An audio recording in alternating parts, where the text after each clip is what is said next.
नवाबशाह में ज़रदारी बिरादरी जा सवे माण्हू अॻूणे सूबाई वज़ीर ज़ियाउल हसन लंजार ख़िलाफ़ रोडनि ते निकिरी आया। नौजवाननि ते केस दाख़िल कराइण ख़िलाफ़ एहतजाजी मुज़ाहिरो करे धरणो हयो वियो। नवाबशाह प्रेस क्लब अॻियां अली ज़रदारी, असद ज़रदारी, फतेह अली, इमाम अली ज़रदारी ऐं ॿियनि जी अॻवानी में एहतजाजी मुज़ाहिरो करे टायरनि खे बाहियूं ॾेई धरणो हयो वियो। मुज़ाहिरे दौरान ज़ियाउल हसन लंजार ख़िलाफ़ सख़्त नारेबाज़ी कई वई।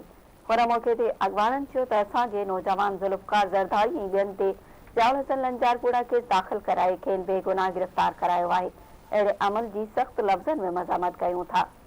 उन्हनि चयो त पुरअमन एहतजाज खे कमज़ोरी न सम्झो वञे। जेकॾहिं ज़ुल्फ़कार ज़रदारी ऐं ॿियनि खे आज़ादु न कयो वियो त ज़ियाउल हसन लंजार ख़िलाफ़ भरपूर नमूने एहतजाजी तहरीक हलाईंदासीं।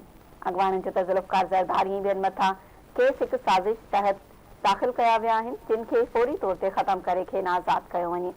उन्हनि चयो त एहतजाज जो नोटिस वठी ज़ियाउल हसन लंजार ख़िलाफ़ कार्रवाई कई वञे। ॿी सूरत में पूरी सिंध अंदरि ज़रदारी बिरादरी पारां सख़्तु एहतजाज कयो वेंदो।